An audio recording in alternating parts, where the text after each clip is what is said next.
सदाएं जियो मेरे प्यारे, सदाएं खुश रहो, सदाएं प्रेम। स्वागत है। Today I am going to speak over a thought arrived in my mind that a mystic will always be misunderstood. And if he is not misunderstood, it means he is not a mystic. क्योंकि अक्सर जिनका वो लोग सुधर गया है, उनका ये लोग बिगड़ गया है। जो बाहर से उलझे होते हैं वो भीतर से सुलझे होते हैं, और अक्सर जो बाहर से सुलझे दिखाई देते हैं, बड़े कड़े बाल हैं, बड़े सीधे सपाट बाल हैं, वेरी वेल ड्रेस अप, वो उतना ही उलझे हैं। बड़े बड़े बिजनेसमैनों को देख लो, क्या बढ़िया बड़े बड़े कलाकार जो बाहर से जितने सुलझे दिखाई देते हैं, अरे पगले ओ मस्ताने। अक्सर जिनका भीतर का सब कुछ सुलझ गया, उनको बाहर का कोई उलझन का भान ही नहीं रहता कि बाहर क्या उलझा है या क्या सुलझा है। वो तो अपने में इतना डूब जाएगा कि उसको अपने आपे के अलावा किसी और चीज का होश ही नहीं। भारत के ही एक बड़े उच्च कोटि के मस्ताने हुए थे बाबा गोरखनाथ, जिनके गुरु थे मुचंदर नाथ, और वो योगी थे, और योगियों के पास शक्ति होती थी कि transplanting their soul from one body to another when their one body goes to decay. 500 साल लगातार गोरखनाथ ने मुचंदर नाथ की सेवा करी थी। गोरखनाथ को ये मुचंदर नाथ की सेवा करते करते 500 साल हो गए। अब एक बात याद रखना, किसी भी चीज के तुम करीब जाओगे, तुम्हारा उस वस्तु के प्रति आकर्षण दूर हो जाएगा। तुम हमेशा उसी चीज के प्रति आकर्षित होगे जो तुमसे दूर है। एक व्यक्ति का कभी लखपति बनने का सपना था, जो रिक्शा चलाया करता था। अक्सर चाय वाली की दुकान पर बैठकर कहता, देखना एक दिन मैं लखपति बनूंगा। एक दिन आया जब लखपति बन ही गया। चाय वाला मित्र मिला और उसको बोला, क्यों भाई, क्या बात है, तुम्हारे लखपति बनने के सपने का क्या? अरे लखपति में क्या, अब तो करोड़पति बनूंगा। यही व्यक्ति का स्वभाव है। जो वस्तु प्राप्त है उसके प्रति वो कभी आकृष्ट न होगा। ये तो एक माया है, आकर्षण एक माया है, और ये हमेशा उसी वस्तु के प्रति होगी जो तुमसे दूर हो, और यही उलझन का सूत्र है। अब एक दिन वो करोड़पति बनी गया। 3-4 साल बाद जब वो चाय वाला उसको फिर मिला तो उसने पूछा, भाई तुम्हारे सपने का क्या, करोड़पति बनने की तुम्हारी चाह? बोले करोड़ में क्या रखा है, अब करोड़ की बात मत करो, अब तो अरबपति बनने की बात करो। यही माया है, बढ़ती बढ़ती जाएगी।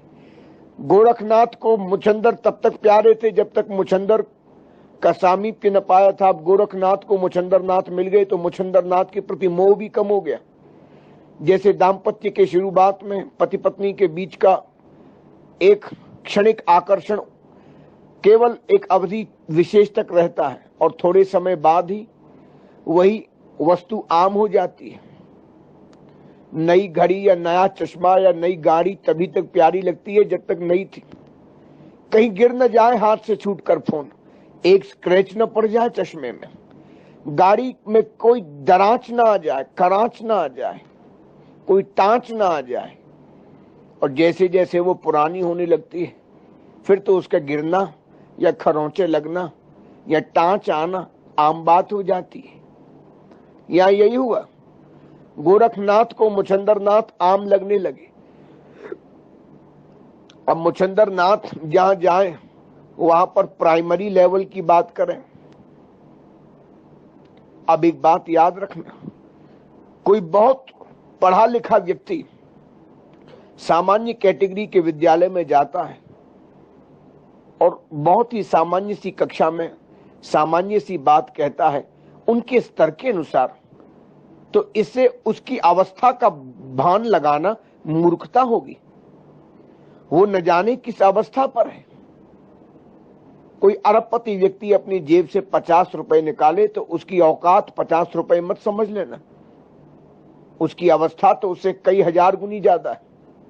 ये तो उस व्यवस्था विशेष के अनुसार, स्थिति विशेष के अनुसार उसने 50 रुपए निकाले। यहां पर गोरखनाथ मुचंदर नाथ को प्राइमरी शिक्षा देता देख गोरखनाथ के मन में अश्रद्धा पैदा हुई। मुचंदर नाथ सबको कहते हैं जल्दी उठना, ये करना वो करना, और खुद पड़े रहते हैं मस्तानों की तरह। गोरखनाथ के मन में आई कि ये बाबा जी तो लगता है क्या हो गया इनको, न कोई नियम न कायदा न कानून, ऐसा कैसा गुरु है। कुछ दिन बाद, और एक बात ध्यान रखना, जिसका भीतर का आपा जाग गया उसके लिए सारा संसार जाग गया। उसको किसी के मन की क्या चल रही है सब खबर होगी। जैसे कोई हेलीकॉप्टर से उड़े तो उसको हर घर के हर मकान के ऊपर की छत पर सब कुछ साफ दिखाई देगा। तो जो विगतः मानः विमान, मान रहित विमान पर सवार हो जाएगा, उसको हर छत पर गिरी हुई चीज, हर छत का कोना साफ दिखाई देगा। हर मन की भीतर की जो छत है वो साफ दिखाई देगी। बाबा मुचंदर समझ गए कि इसके मन में कोई ना कोई भरम पैदा हो गया। अब एक गांव में जाकर कहा, बेटा अब तो हम शादी करेंगे। गोरखनाथ की बची कुची श्रद्धा भी पूरी हो गई। योग बल से बड़ा ही सुंदर महल बनाया और एक युवती को लेकर के निवास करने लगे। अब बच्चे पैदा होने लगे। बाबा गोरखनाथ मुचंदर की सेवा को छोड़कर भाग गया। इस बात को 20 साल हो गए थे। 20 साल बाद जब वो किसी पेड़ के नीचे ध्यान में डूबे थे और इधर कुछ लोगों की टुकड़ी जय गुरुदेव कीर्तन करते हुए जा रही थी। मुचंदर नाथ से बिछड़े इस बात को 20 साल हो गए थे। गोरखनाथ ध्यान में थे। गोरखनाथ की आंखें बंद, जब उनकी आंखों के भीतर कुछ प्रकाश सा महसूस हुआ, कानों में कुछ सुर सुनाई दिया, तो उन्होंने आंखें खोल के पूछा, कौन हो और कहां जा रहे हो? बोले, पास में ही एक बहुत बड़े योगी महाराज प्रकट हुए, उनका दर्शन करने के लिए जा रहे हैं। 5000 साल से उन्होंने पृथ्वी में तपस्या करी है। बोले, ऐसा कौन योगी? गांव का नाम बताया तो ये वही गांव था जिसमें मुचंदर नाथ ने बहुत सुंदर ही भवन बनाया और भोग विलास में डूब गए। गोरखनाथ भी साथ चल पड़े। देखा तो एक मट्टी का टीला है। देखते ही देखते घनघोर बादलों की बरसात हुई और उस मिट्टी के टीले में मिट्टी से लटपट एक शरीर दैवीय ऊर्जा से ऊपर आया और आकाश से, देवलोकों से देवताओं ने आकाश गंगा के जल से वृष्टि करी। और देखा तो वो कोई और नहीं, स्वयं मुचंदर नाथ थे। गुरुदेव भगवान की जय हो, जय जयकार हुई।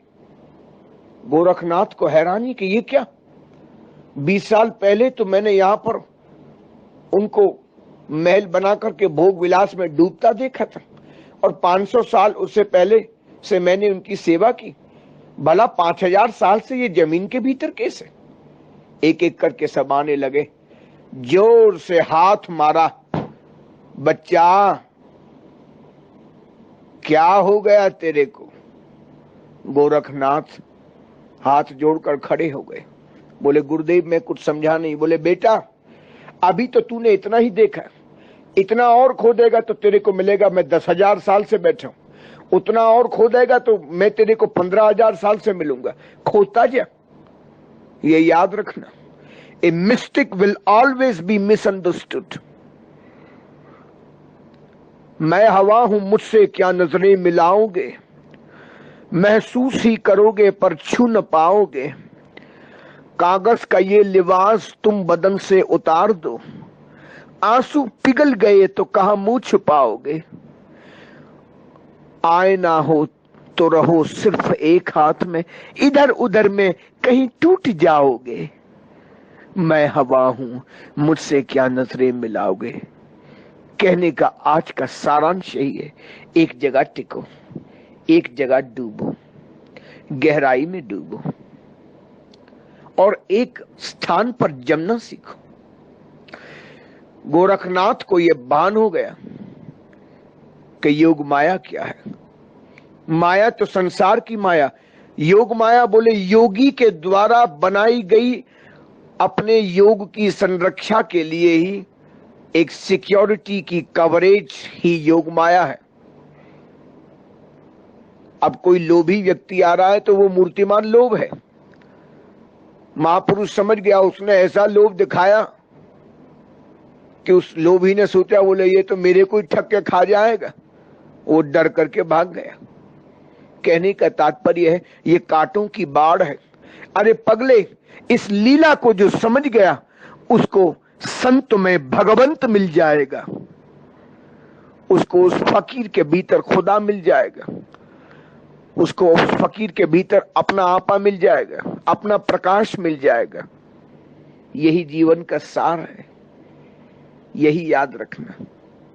उस फकीर की उलट बांसी को उलटा मत समझना, न जाने कौन किस रूप में बैठा है, उसकी गहराई को उतरना, उस चेहरे के पीछे जो छुपा हुआ प्रकाश है उसको पहचानना, तुमको तुम मिल जाओगे। सदाई जियो मेरे प्यारे आलोक जी, जीवन रसमय हो, खूब प्यार भरा आशीष, सदाई प्रेम, सदाई खुशी रहो, आपका लड्डू गोपाल।